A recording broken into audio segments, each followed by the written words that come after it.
Good evening, ladies and gentlemen, and welcome to tonight's Adobe and Datacolor webinar. I'm Boris Bergman from Datacolor, and I'd like to welcome you for this webinar, Adobe Photoshop Lightroom Tips and Tricks with Richard West and Richard Curtis. Hi, Rich, and hi, Richard. Nice Hey, to have Boris. you here tonight. Hi there. Hi. And I'd like to give you a short overview about the next upcoming, let's say, 60 minutes. I will hand you over to Richard Curtis now from Adobe, and he will show us the brand new Lightroom and some tips and tricks. I'm very excited to have you here tonight, Richard. And then we will hand you over to Richard West for some interesting information about the Datacolor stuff. Okay, Richard, are you ready? I am. So please now share your screen with us. Great. That looks good. It's always nice to hear that, yes, that looks good. That's great. Hi, guys. Welcome to this webinar tonight, brought to you by Datacolor and Adobe. And I'm kind of really pleased to be able to show you, some really cool features from the past Lightrooms that are really still relevant when you're editing pictures. But also show you the new Lightroom CC and the updates to the Creative Cloud Photography plan, the spring update. So just as a way of introduction, I work for Adobe here in the UK. My name is Richard Curtis. You can find me on Twitter at Richard Curtis.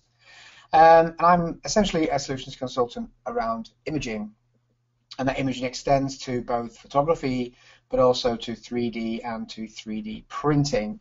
And I'll leave with a kind of a link to my blog as well later on, so you can get more information about what we're doing in Adobe, but also what we're talking about here as well. So let me just come out of full screen for a second. Just going to move that panel across.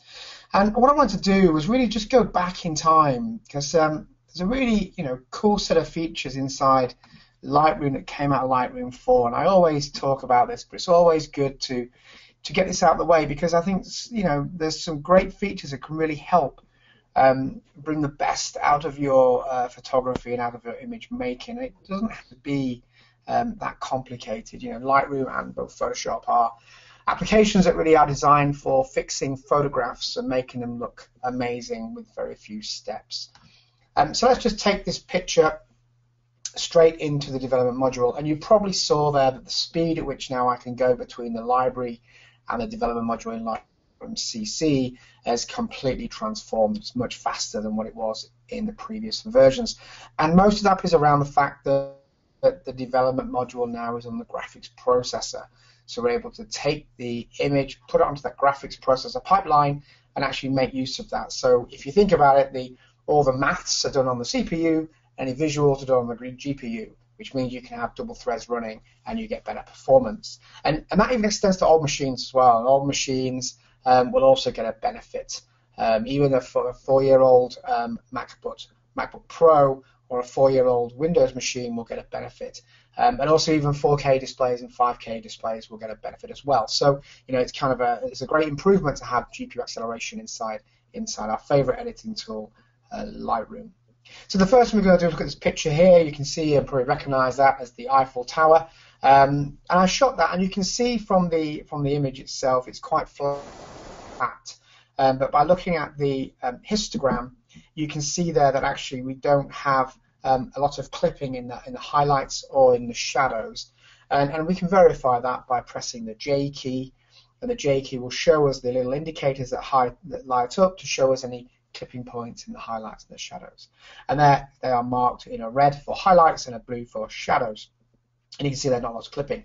But what I really kind of make an impact with this picture, because I really quite like it, I like the lines that bring you into the frame, they're quite strong, but I need to kind of tune it up a little bit as well, first of all.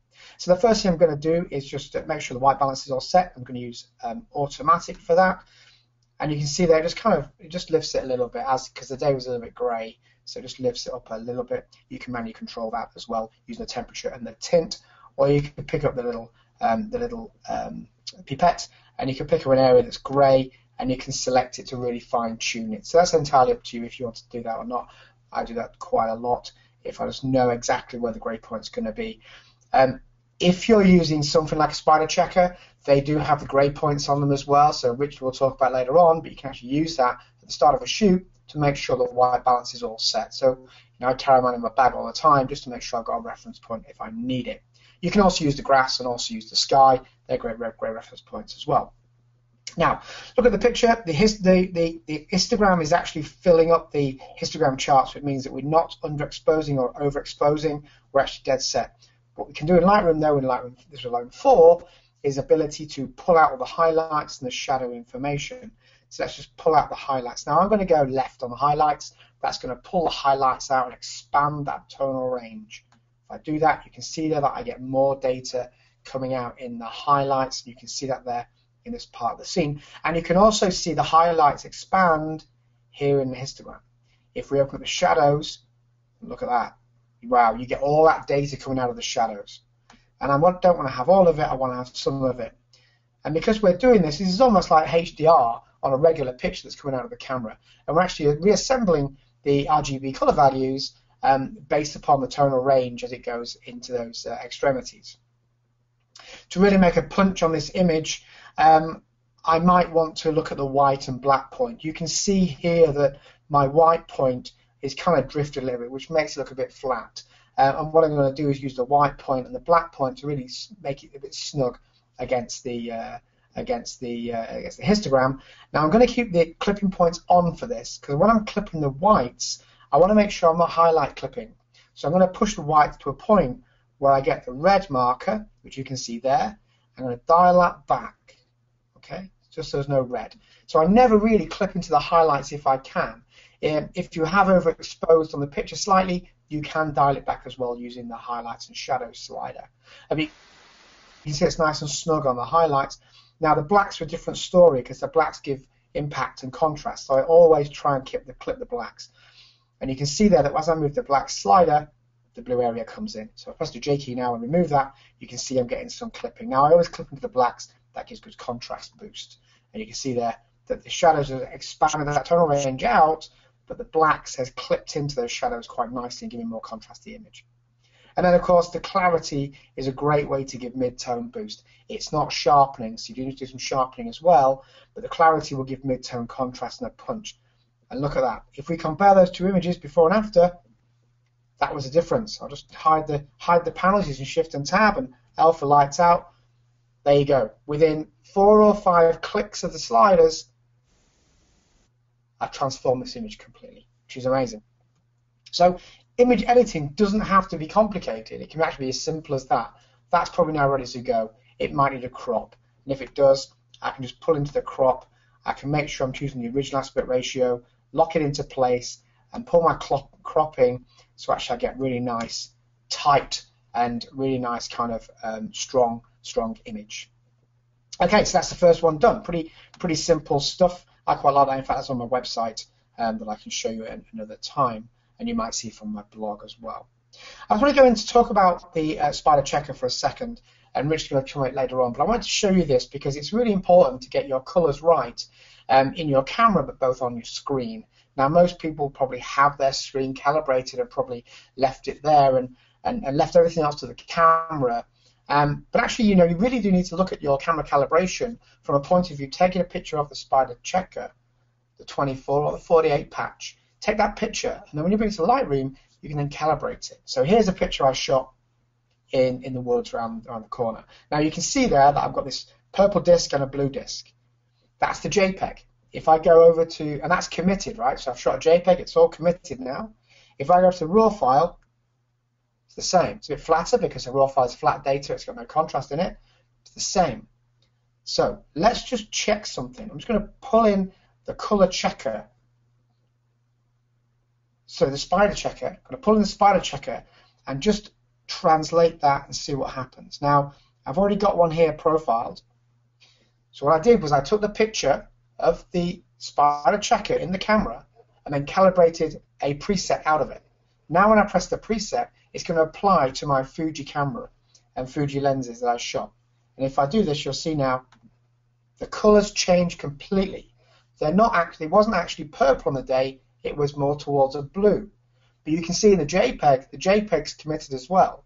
So if you are doing any color work, it's really important to have a calibrated preset from the camera all the way through to the screen, and then when you're working with the screen that you've calibrated, you're then able to work on those colors correctly and be able to manipulate those colors correctly, so you know you're working with the right color management, and that extends into printing, and then you'll be able to print properly and have right colors. So it's really important to have that color all the way through your workflow, and you can see there that it made a big impact on this. And if I just go backwards again, you can see there that it actually made a huge difference to this image. Okay, so I just want to go into Lightroom 5 and some elements there. Now, Lightroom 5 brought about this new feature called the Advanced Healing Brush, and the Advanced Healing Brush was a way to clone more complex areas out of the image. So let's just take this old healing brush that we had before Lightroom 5, and it's actually really relevant to talk about this as well, because it's still a required way to get rid of items in a picture. So if we pick up this little guy over here, this is our clone heal tool, and we can make that clone heal tool nice and large by using the square bracket key, and you can see how we make it really big. Okay, and I can do that, and I can go down in size as well. Just find something small to show this example, and I think there's a twig or something around here that I can use. I can use this little guy over here. I want to get rid of this area here. So what I need to do is make this the disk that I'm getting on the screen the same size as the area that I want to get rid of. So if I click on it, you can see there that actually Lightroom finds me a place. I can also move this around and select an area that I want to mimic, which I can see, and it does quite well. Now I've got this tool overlay set to auto, which means that when I move away from the actual development module itself, it will hide the tool set. So I can move in and out, and I can see the blend. Now the blend is being done by a feather command. So if I dial the feather up and down, you can see that one is more obvious than the other. So if I have a huge feather, it blends it in nicely. If I have a low feather, I get a disk. So I want somewhere between the two so it blends in quite nicely. Now when I have more complex things to get rid of, like for example this piece of fern over here, I don't want to make my disk big so it covers the whole of the fern. I want to be able to use my adjustment tool in a way that I can make my own patch. So I'm just going to paint, just holding the right click down on the mouse, and then choosing an area that I'd like to mimic once again.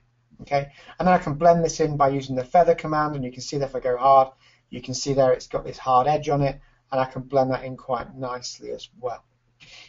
That extends also to the lady. If I don't want the lady in the scene, I can actually just paint her out as well. And what I'm doing is I'm going to create a custom mask that allows me to actually get rid of her without really wasting many pixels. Just need to zoom out slightly and reposition it around. You see my feather's probably a little bit light for this, just because of the mask, so you might need to experiment a little bit. But I can change the feathering and dial it down a little bit and blend her in. You can see that I've got a really good blend now. Let's dial it up a little bit, play around a little bit, and you can see there now that I've got a blend.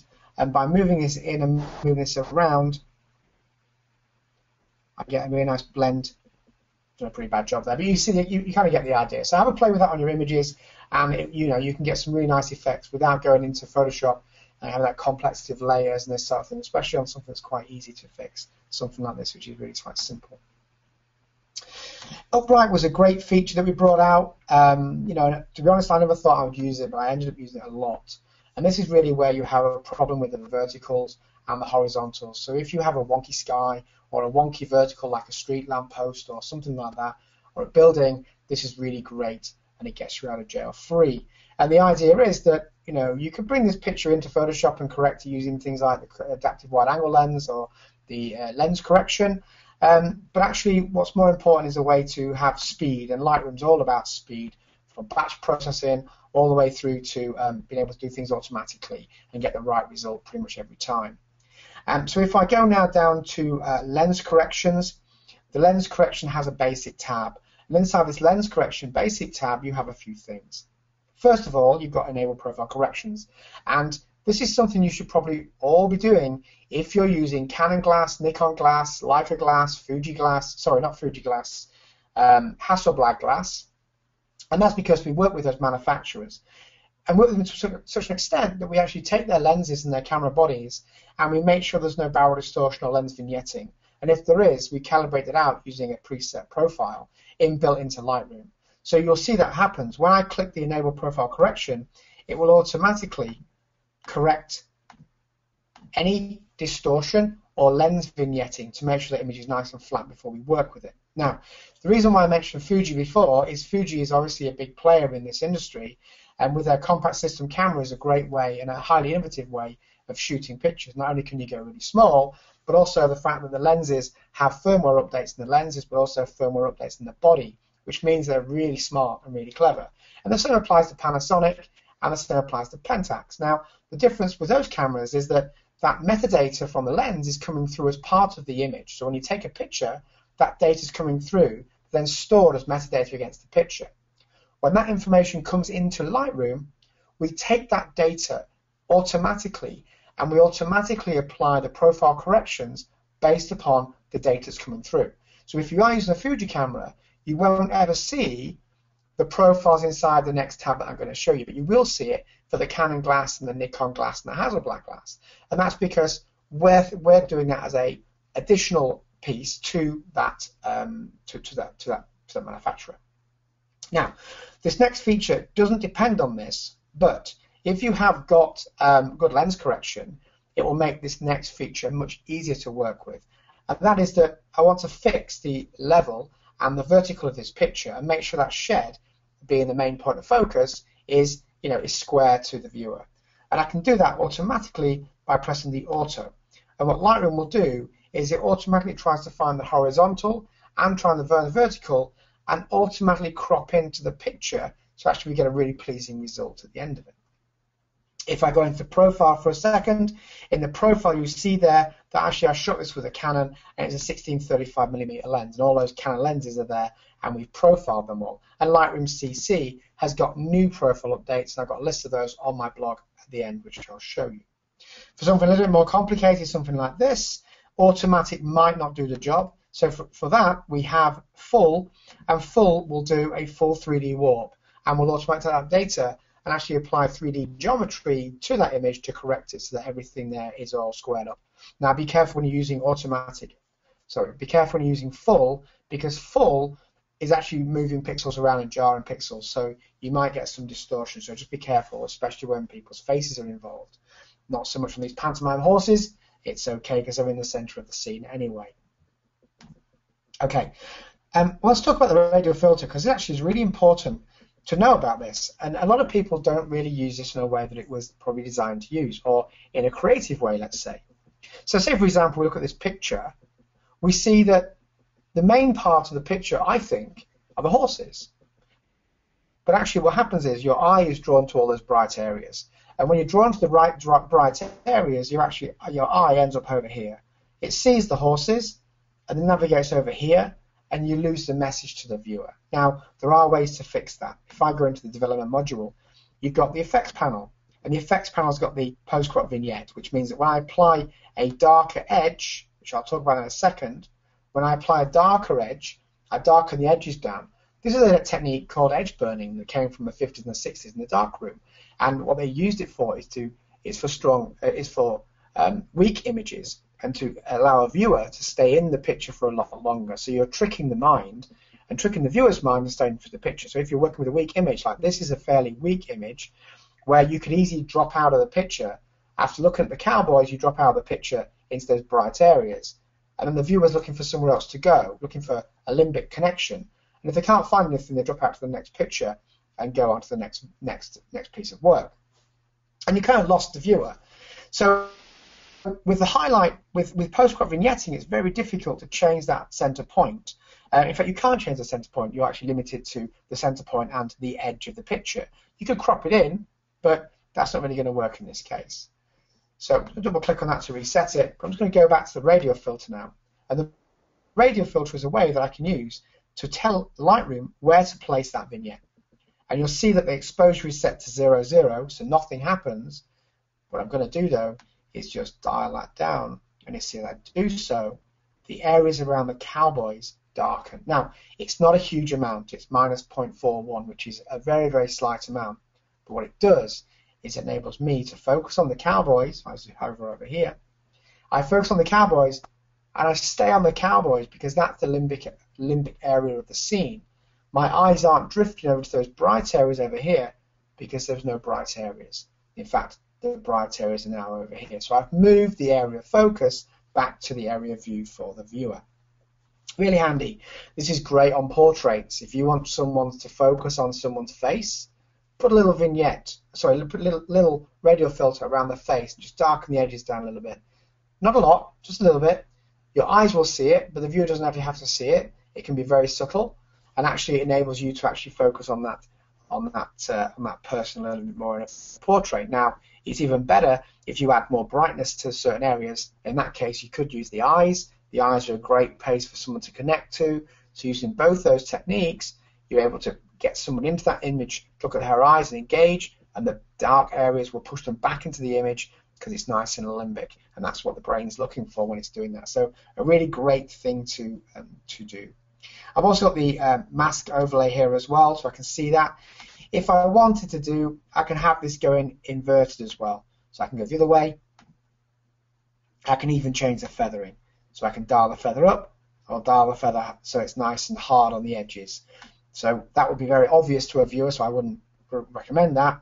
But just to soften it down a little bit so that the viewer doesn't see it is a really nice thing to do. Hopefully those two features are giving you some ideas of what to do. So let's get on some really interesting stuff with Lightroom CC, Lightroom for the Creative Cloud. So Lightroom for the Creative Cloud was updated last Monday, I think, or Tuesday, and it brought some really kind of anticipated features into Lightroom. Now, just to say that Lightroom 6 is still available on a perpetual license, so you can still buy it outright, but there is a lot of features inside the CC version which I really want to focus on as part of this session today. And the first one is this. Take this image here. I shot this in the Lake District a few months ago, or actually late last year, and it was a really moody day and I thought it was going to rain. But you look at this image here and it looks quite normal. It's not going to rain, it's a nice day, it's a bit cloudy and overcast, but it's okay. So let's do a few things to it to enhance that. So I'm going to go through my normal kind of set of adjustments. Go to my basic tab, check my white balance, set that up to be auto. Check my exposure, that's okay. Check my highlights. It's okay, but I think I could pull more information out of the sky. And look, I can, if I move that, I can get more information. Shadows, I can pull that back, get to a nice place. Whites, really where I'm going to start to clip, I'm going to push it there. So I lose information if I push it any further. So I'm going to keep it about here. And then I want to clip the blacks. Put clarity in there, give me some boost. And it kind of makes that punch out a little bit more. Now, I want to set my white balance. I'm not sure I've done a good job. I want to set it black to a little bit like that because I want to kind of give that kind of, that kind of green ethereal look to this image. I think that does that quite well. Now I've got a few marks in here that I want to fix up. I'm going to do that very quickly. Just using the clone heal tool, just go pick up some areas that I want to get rid of. There are some areas in here which I'm sure nature lovers will kind of really won't like. But it's all about creativity, so I don't like things like that, so I'm going to get rid of it. Anything white, anything that the eye can really get attracted to, I tend to just get rid of the picture. I'll get rid of them out of the picture. Just going to try that one again. I'm just going to paint them out. And I'm left with quite a nice image to work with. There's a little spot there as well. Get rid of him. And get rid of this bit over here as well. I'm quite picky about my images and the data that I want to get rid of, and I want my clean images. This is the part where I'm doing my spotting exercise as I would do in the darkroom. Okay. Now I mentioned this image. I want to apply a limbic technique to this. And I want to kind of have bright areas for my eye to focus on. At the moment, there's a bright area over here, but I'm not sure the viewer will see that. So what I can do is I can just use the adjustment brush. Now, if you're not used to Lightroom and you use this in an experiment to see if you want to get into it, what I can do here is I can paint what's called a mask. And by painting the mask, enables me to control the amount of mask I'm going to apply by using the density and the flow, which are going to control how much I'm going to expose this by, because I'm going to increase the exposure.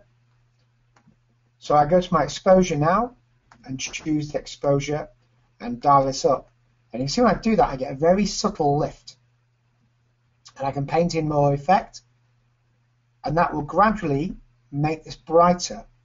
And what it's doing is it will just give that a lift, and that lift will give my viewer something to hang on to. So when they see the edges in a second, they will view and just view this branch, and they will stay there.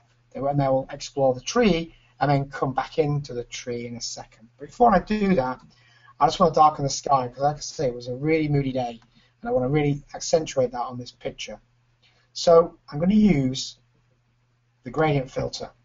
The gradient filter is great to bring in an area of the scene, and it's typically used on landscapes, exactly as I'm doing here. And this is to pull in an area over the sky that will darken it down or hold that light back. So I'm just going to go into my exposure and darken that down. You can see when I do that, I get this really nice effect. However, when I pull that in and make this really nice and moody, it clips a bit of this mountain. So if I turn on this selected mask, you can see that it's clipping the mountain at certain areas that I don't want it to do. Now what I can do now is go into the brush mode, and with brush I can use either a positive to apply more in certain areas, apply more masking, that I can really fine tune the exposure that I'm going to dial down for this, or I can use the Alt key to go negative. When I go negative, again using the flow and the density, the flow, which I can dial in and out at a point in time to control the amount I'm getting rid of the mask. I can get rid of the mask, and it will basically allow me to fine tune the areas of that mask that I don't want to get in the way of that beautiful mountain scene. Okay, you can see that I've done a pretty good job. I'm just using the mask and that little feather to dial that back over the mountain so the mountain doesn't see that. So now you're seeing this effect, which is much better. There's a few dust marks in the sky, and I could get rid of that. But now I can just want to very quickly apply an edge burn, and for this I want to apply an edge burn using the edge burn on the postcrop vignette, and it's nice and simple to do that. I just pull in and that effect there and go full screen. And you'll see the difference there. You'll see when you come into the screen, you come in here, you catch this tree, you go over here, you see this bright spot, your eye quite likes that. It's looking for more things that are bright. It goes over here hunting. It gets to the edge, but it's quite dark, so you come back, go to these clouds, come back. You see the dark edge over here, come back to the mountain, back to the tree, back to the place I want them to be. So you can see how I'm orchestrating the viewer to get back into the picture. Again, really simple editing techniques. It hasn't got to be complicated to make the image look really powerful. In fact, a better way of doing this is actually make it black and white, I think, and make it really moody. But you know, it's an easy way to do that and just change the black and white from color to black and white. Okay, so one thing that came into Lightroom CC was HDR. So if I've got some pictures like this, which is an overexposed part of this scene, so I shot this on a Fuji X Pro 1 with a ±1 stop from the exposure metered from the camera. So I've now got all the highlights and all of the shadows. Now on a scene like this, if I just go to the middle scene, on a scene like this, I don't always get these shadow areas. I don't always get the really fine highlight areas. So that's why I'd use a bracket to make sure I get one stop under, maybe two stops under or two stops over to get that. So brackets can be nice and quick. This was on a handheld as well, but obviously you can use a tripod if you want to use a tripod. Now, previously to a Lightroom CC, you had to go into Photoshop to actually blend these together as a HDR. If I select them now together inside the library module inside CC, I can right-click, go to Photo Merge, HDR. Lightroom will automatically blend those images together and create me an automatic high dynamic range image. Now, you may say, well, that's okay. Well, I could do that in Photoshop, so what's the big difference? The big difference inside Lightroom is that when we go and create the final HDR image, when Lightroom's finished doing its blend, it will create me a raw file. That raw file will give me 30 stops of data. So it means that I can now work with my development sliders, my highlights and shadows and clarity, to pull that data out. Now the difference between that and Photoshop is that Photoshop will give you a 32-bit TIFF, so you're having to commit really early in the cycle. You can see there it's done a pretty good job. I've got auto tone turned on, so it's going to find me the best result it can and then transfer that into the development module. If I press merge now, it will then push that merge into the background, so I can now carry on working. It will, when it's finished, create me a DNG file, which it has done, and you can see there as a DNG. I can now go into the development module, again nice and fast. We're now using the graphics processor to render that out, and now we can use my my basic panel to really fine tune those blacks and get my shadows right where I want them to be, and my whites, and put some clarity in, and now you're left with a nice, very quick HDR image that actually looks like exactly the scene as I saw it on the day. Okay, so not overdone, not overbaked. I'm a really, I didn't used to be a fan of HDR, but now using Lightroom CC and Photoshop, I'm a big fan of HDR. Now, I'm just going to go to the next feature, which is called Panoramics. So if you're doing HDRs, we should be able to do Panoramics, because this is something else photographers really like to do. And let's just take these pictures here. These were taken at the Cumbramella last year, of a scene of the tents and of the people with a pilgrimage, doing a pilgrimage to the Cumbramella. This is basically where all the Hindus go and have a dip in the water in the Ganges to kind of to kind of clean their souls, basically clean any sins they've done. And you can see there's more tents over here. Now I can very quickly do exactly the same thing in Lightroom CC by right-clicking on here, Photo Merge, Panorama, and then Lightroom will go in and build those panoramics. Now I'm not using files that are JPEGs. I'm using real live files. These are 24 megapixel files, about 50 meg each, 55 meg each, and they're coming in, so that will end up with 150 meg files, so you can see how fast it does that. You've got automatic projection selection.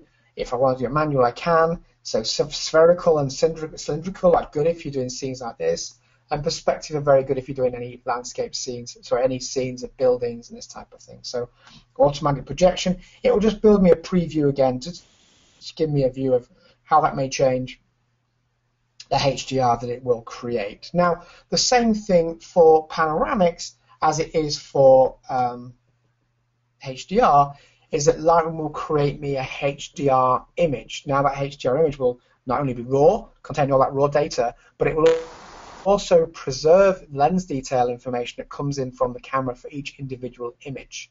So that means that you're able to use the upright to correct any kind of horizontals or verticals, but you're also able to use that lens correction that I talked about before. So the first thing I would do is go into here and do a panoramic using the lens correction, the panoramics, and then do lens correction a little bit later on. And you can see it runs in the background at exactly the same time. It creates me an image now. I didn't ask it to crop it, so it's just brought it through, and you can see that here we have a DNG file, which is our panoramic. We can see how big this is. Just going to move into the information view. If I show the information, you can see it's 7,500 pixels wide. And if I go to the development mode, you can see it's nice and fast when we go in and we do that render. So you can see there that because we're using the graphics processor, I'm not having to wait very long for those images to be rendered. Now I can go in and use my highlights and my shadows to pull that information out and get that image where it needs to be to really make it sing. You can see that I've done that pretty quickly just by using exactly the same sliders that I showed you on the first image. Now, one of my favorite features is HDR Panoramic. Now, so we can do HDRs. We should be able to do a HDR Panoramic. So in this case, I've got a HDR image. Each image is a set of 3.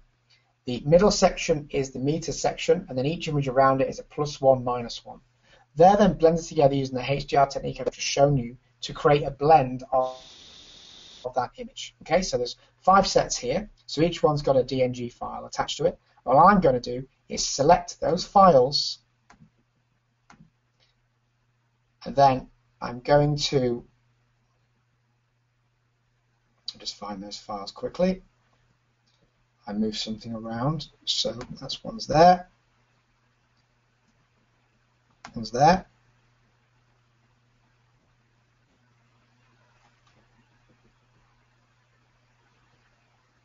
Oh, it looks like I deleted something. Oh no, there they are. 1, 2. Okay, they're all HDR, they're all DNG files. Now I'm going to right click on here. I'm going to go to Photo Merge, Panorama, and see what happens. Now hopefully it will take those HDR images and create me a panoramic from those 5 HDRs. Will automatically create me a raw file from the processing, of which then I can go into my development module and start using my highlight shadow recovery slide. And there we go. So nice and fast. I mean, these are 40 megabyte files each. So it's now a 300, 400 meg file. If I now choose merge, it's going to bring it back into the development module inside Lightroom as a DNG. And I can go in and make it look amazing. Okay, while it's doing that, I can just carry on to the next story. And that next story is really just very quickly talk about Lightroom Mobile, introduce Lightroom Mobile into this, and how Lightroom Mobile enables me to go and create stories on my iPad. Now, Lightroom Mobile is enabled using the Preferences panel under Lightroom Mobile. So you just go in there and sign in with your Creative ID, your Adobe ID, and then I've got a story here that I want to publish and work on, which is called my fire balloon. I have 22 pictures there. If I right-click on here, I'm just going to sync with Lightroom Mobile, and I'm just going to hide Lightroom very quickly while that's synchronizing. What I'm going to do is I'm just going to go to QuickTime. I'm just going to go and make a new movie recording from my iPad. And here, I'm just going to log in. And hopefully those images have started to synchronize already. So if you go to Lightroom very quickly, you should see my collections coming up inside Lightroom Mobile. Now, Lightroom Mobile is great. It means that I can work on the go, and I'm able to publish this out and share it publicly. I can get comments from people that feeds it straight back into Lightroom desktop. And you can see here that I've got images coming through straight from my Lightroom on my desktop now, which I can go in and edit. But the point of this is that I just want to close that down and show you something called Adobe Slate. Adobe Slate is a new application for the iPad that came out a couple of weeks ago. It enables me to make a story. So I've got some stories in here already. I'm just going to go to projects, and you can see I started building my Fire Balloon Festival story just on my iPad. You get here information and statistics about how many views it's had and if people like it or not. I must do a better job. Only one person liked it. When I click on that, it then opens that project up on my iPad, which I can then start working with it and previewing where I left it off.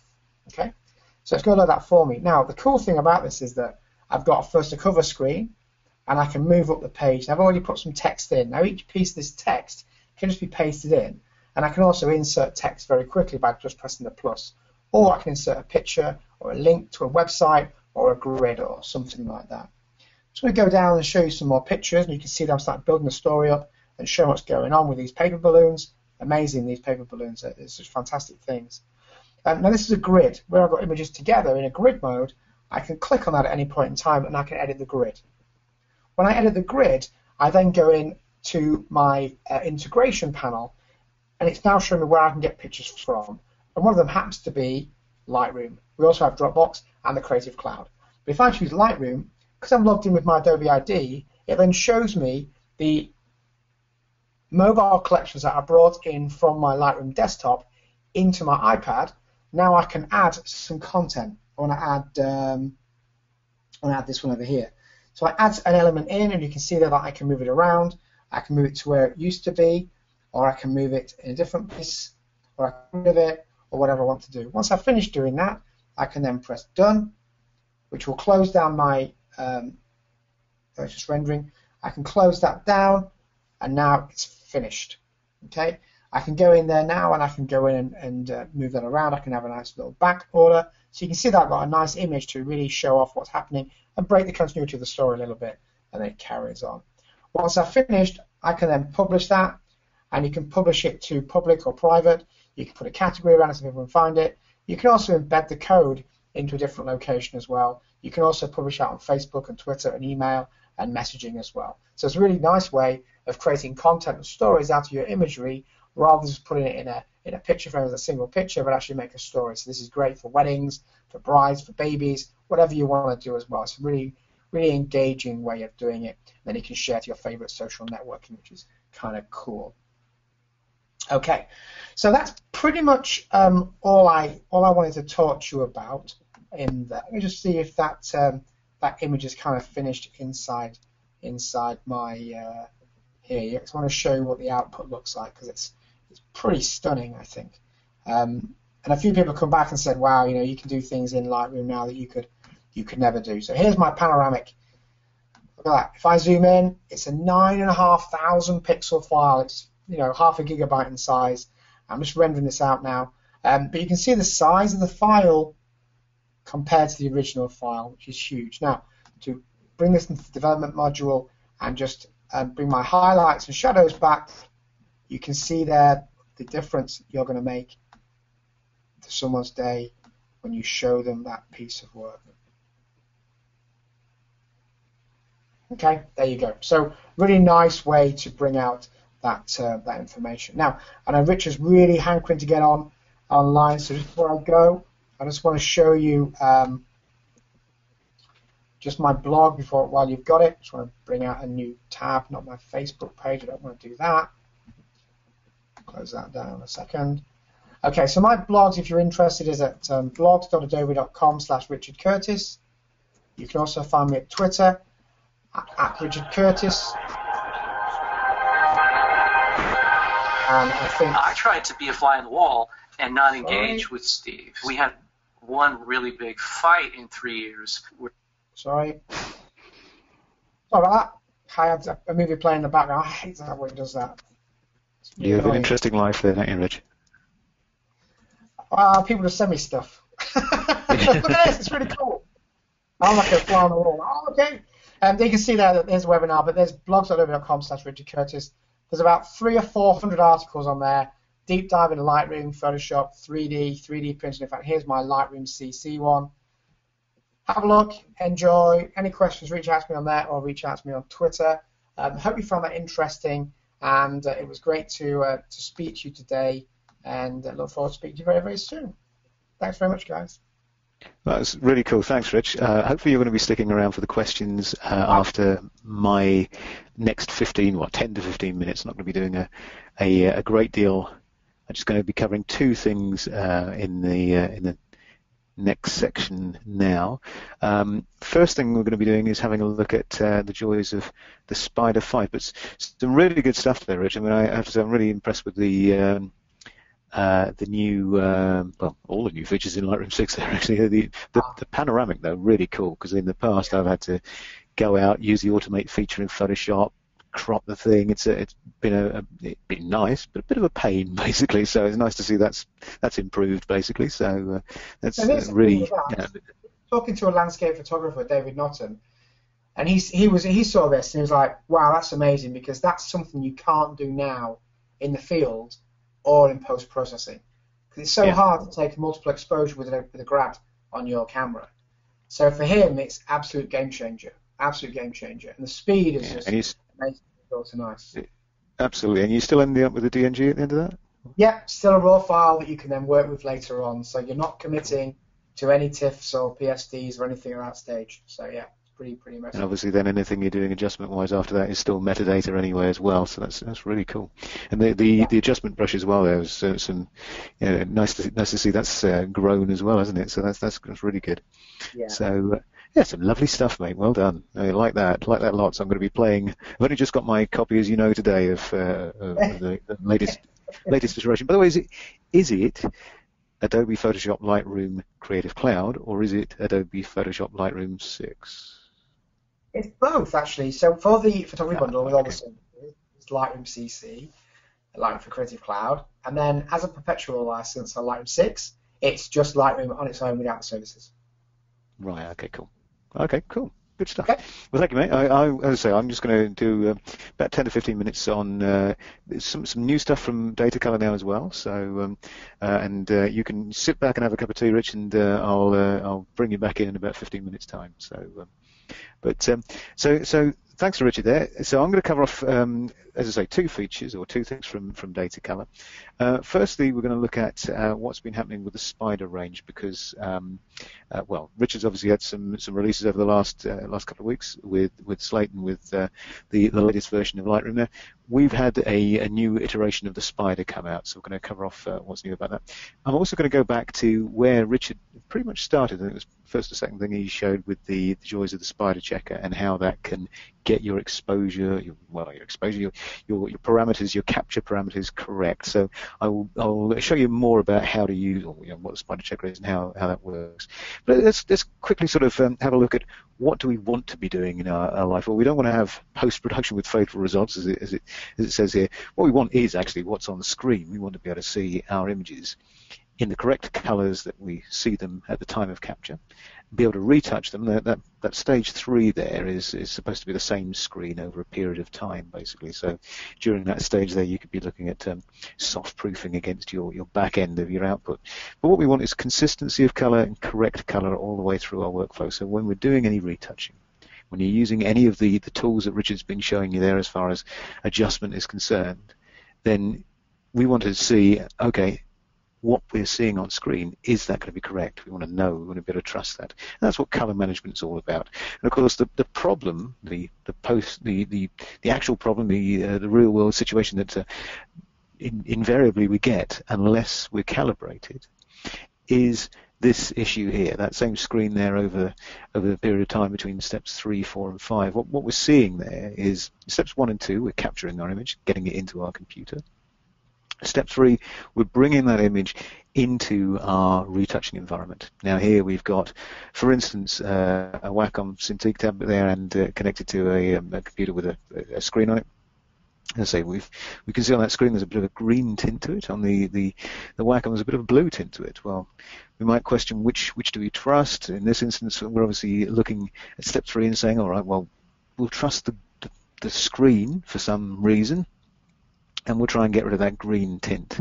And so therefore, that's what we're doing, steps 3 through 5. We're actually removing the green tint or the imperfection. We're just trying to show it as easily as possible with a green tint here. And then, of course, what we're actually doing when we get to step 6 and 7 is bleaching out some of that green color.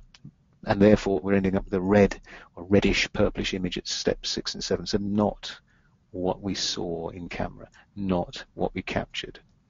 And that's what we need to adjust. And the issue there is both the Cintiq tablet and the screen at step 3 are not calibrated. So we're seeing effects on screens that are fooling our eyes. That's what we need to find some means of correcting for. And of course the issue is there's such a lot of screens that we can be looking at. I mean, Richard tonight has shown you effectively 2 screens in the session he's been looking at with Lightroom Mobile as well as Lightroom on the desktop or on the PC. So therefore here, we've got a whole range of different types of screens. Every one of those screens will have different tolerances, different types of gamut, most likely. And even if they're from the same manufacturer, they're going to look different due to things like the aging process, time taking its toll on the actual build of the screen there, but also just between different types of screens, or different models of this, different versions of the same model, I should say. Effectively, tolerances are so different in the manufacturing process that that you can have a range of different color effects. So what we need to do is to be able to calibrate against a standard and bring everything back into a unified standard. And that's fortunately what we have tools like the Spider for, the Datacolor Spider basically. So this is the tool of choice for color calibration of screens in the graphics and the photo, in the video, in the creative arts worlds basically. Good thing is that we're talking about a device that will, when it runs the software that comes with it, will actually adjust the way your screen or other type of emissive device, like for instance projectors or tablet computers, TVs, it will adjust the way that they are displaying covers and put them into an international standard, the ICC international standard. And by doing so, that means everybody who's calibrated to that standard will see things the same. It's a unifying standard, basically. The good thing now with the Spider 5 is finding out the range and the abilities of the Spider ranges. We've worked through them. We're now building it, proofing it against 4K, 5K displays, so really sort of moving ahead in what you can do with it, and improving and making easier the process of doing this. Basically, we're giving you extra help menus and so on to make it as easy as possible to walk you through the steps. Fundamentally, what you need to do is to pop your Spider into your USB port on your computer and run the software that comes with its Mac or PC, and essentially, as the screen was showing you there, it's essentially running a whole load of color swatches in front of the eye of the device. This is the eye of the device, or the sensors on the device are pointing towards the screen there. You're seeing the back of the Spider 5 at the moment hanging in front of the screen. And essentially that gives you the ability to, the Spider reads the colors of the screen, or reads the colors of the software that, the color swatches that you're displaying, and checks them against what they should be. It knows within the software what those colors should be, and creates what we call a profile, a correction factor, that tells you A, what your screen can show, and B, corrects it into this international standard. It does it automatically as well. So therefore, you don't have to worry about where to put profiles nowadays. You effectively can just hit the save button. We suggest give it a name with a date in, so you can track things over time. But then automatically that will be applied, the correction factor will be applied to your computers to adjust, to put those computer screens, TVs, projectors, etc., whatever it is you're calibrating there, into this international calibrated standard.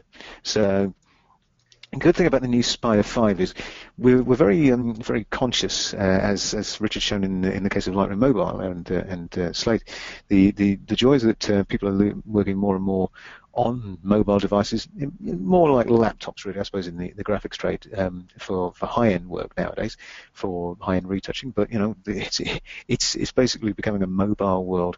Hence, the Spider 5 now comes with a far more robust construction.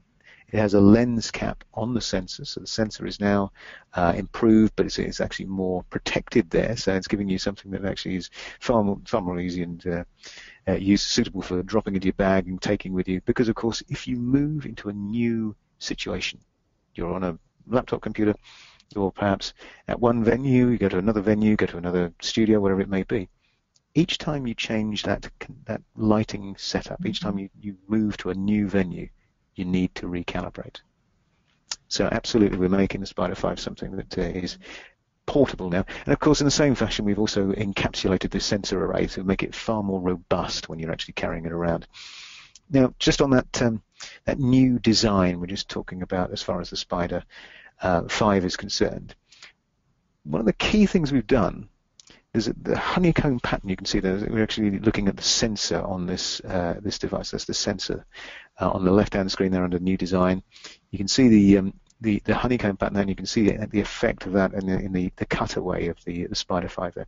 This has been a big thing we've been doing here. We've actually, by increasing the density of the honeycomb in front of the sensor, we've taken what we did with the Spider 4, which was unique in being recommended for work with screens like the iMacs with the big thick glass bezel on the front, and we've raised that up, the standard of that up now. So essentially the honeycomb is focusing the light that's falling on the sensors far more accurately, and what we're finding as a result of that is it's been redesigned in order to work with curved screens, for instance, and some of the newer types of TV screens that are coming out.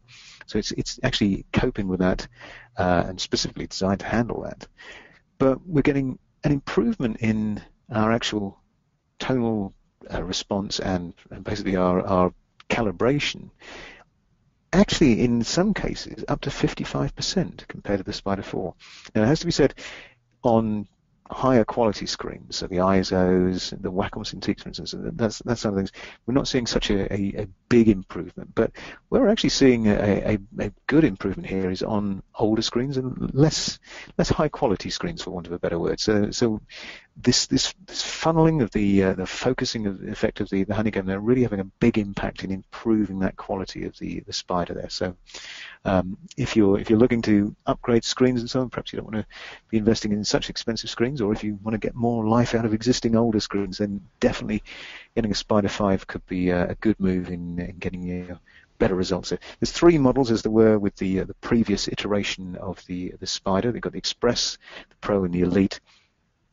Looking very similar nowadays, and this is actually pictures of the boxing, the packaging there, with perhaps indicating the fact that they're a smaller device, and again that's in order to allow you to work with curved screens, so that's an improvement again there.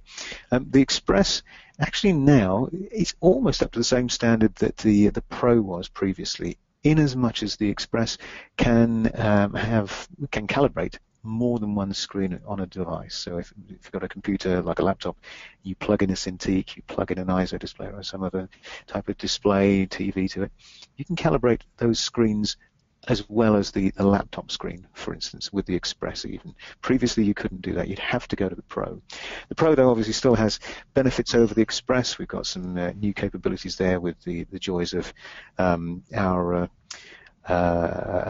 ability to change gamma, change difference better results out of your calibration. And the Elite's still the top of the range as far as the calibration is concerned. Quickly show you one sort of example, and I'm not quite sure how it's going to come across at home, basically. But the end of the process in the calibration software, this is what comes with Spider 5 software that comes with these Spiders. You get a whole range of different color charts that allow you to check different types of, whether you're into portraiture, landscape photography, whatever it may be. You can actually go in here and check on full screen now the before and after. Now, obviously, you're not looking at the same calibration that I am, but you will probably be able to see a change between the before and after on the calibration related to my screen here, basically. So the different correction profile that's coming in there as far as that's concerned. But that's just giving you a quick sort of perhaps a glimpse, hopefully a glimpse of what differences you get there with the Spider 5. Obviously, you can see on screen there I've actually got some costings there. So the Spider Express now coming in at 101, which actually, as it's doing a large proportion of what the Pro did previously, that was at 135, it's actually brought that price point down for something that you can use on multiple displays. The Pro with the ambient light sensor coming in 153 and £221 or thereabouts. These are rough street prices in pounds for you as far as the range of the product is concerned there. Now, I said I'd show you the other tool that Richard mentioned in his section, and that was the Spider Checker. That is the sort of color chart type affair that's on screen there. It's part of our calibration range of solutions. It's there to solve this sort of solution. Richard showed you it basically being able to correct the colors at capture. So 2 separate things here. This is correcting colors at capture.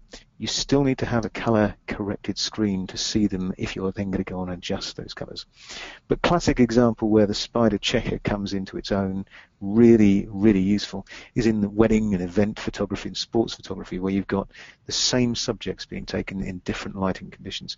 We've got this hodgepodge of effects which really we know should be looking far more uniform, and of course we should have the right colors there.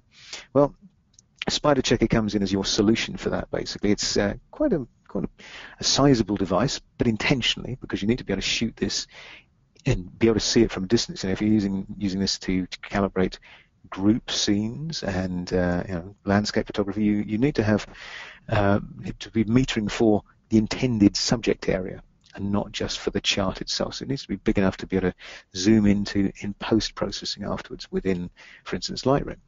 So it's also tripod mountable, although the model in this example is holding it, and it actually folds flat, so it's actually comes in its own clamshell type container. It's about the size of your well-known tablet computers, and is upgradable as well. But we'll just quickly give you an example of how it works, basically. So for instance, and fortunately, I'm not as, or unfortunately, I'm not as good a photographer as Mr. Curtis here, but this is some pictures from one of my nephew's weddings. And as you can see, there's no uniformity between the outside, the inside, and the church shots.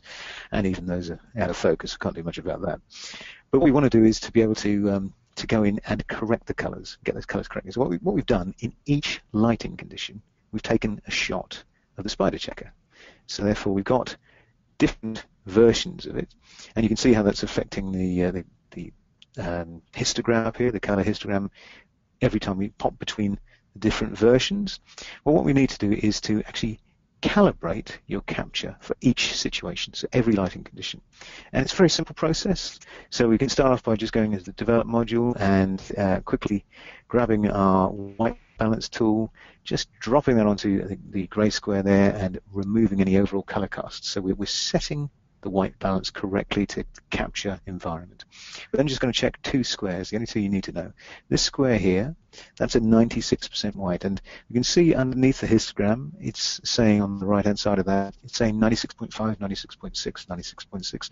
So it's almost right there. We're just going to drop the exposure down just a little bit, because what it's telling us effectively is that exposure is just a little bit too high.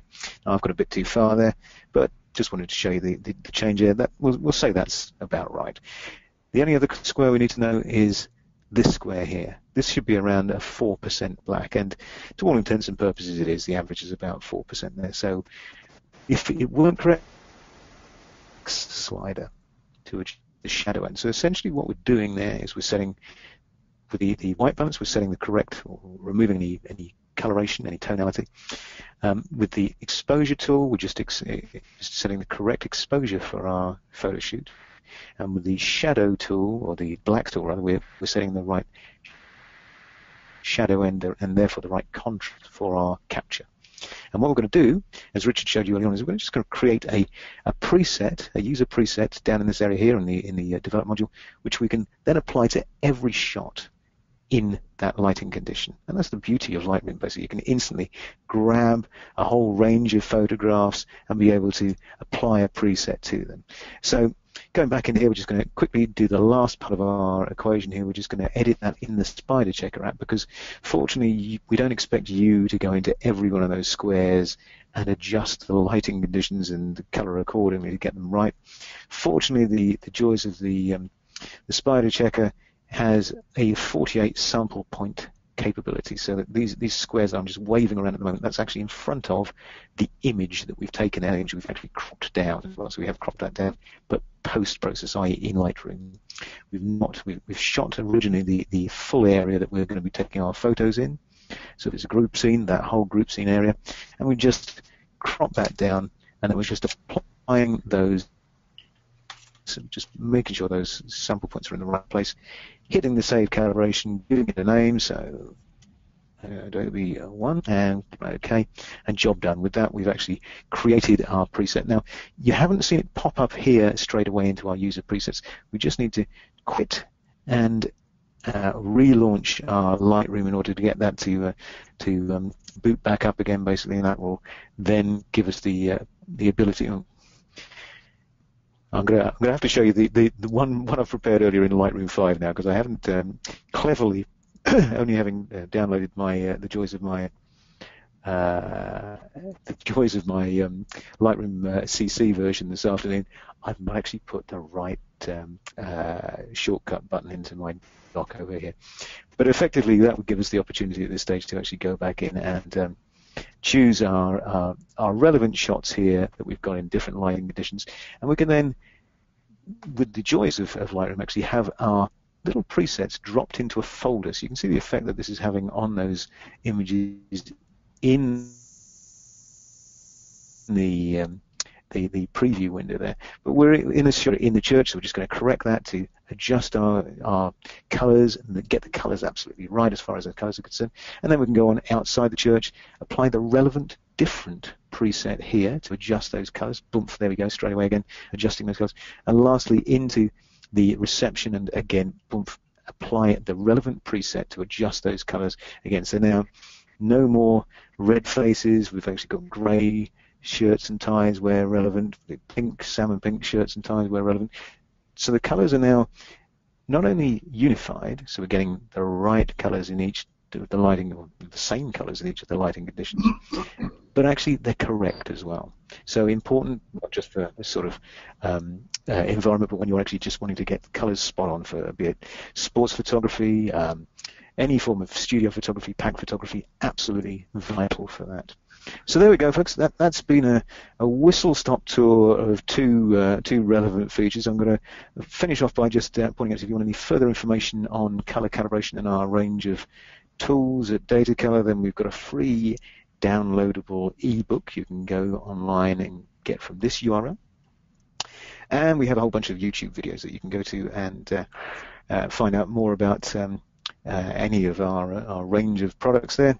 And lastly, should you have any burning questions that we aren't able to finish off tonight because we're already running out of time, I'm afraid we've run over a little bit tonight, but some great stuff there from Richard on the new offerings from Adobe, so hopefully that's been worthwhile. And hopefully the Spider 5 and the Spider Check are well worth knowing about if you weren't already aware. But if they don't answer your questions tonight, then go to our free phone number. It is 00800, as it's European-wide free phone number, or go to our ticketing line on the website to ask your questions. With that, folks, I'm going to say thank you very much, and basically we're going to open up for any questions at this point, and I'll hand back to Boris.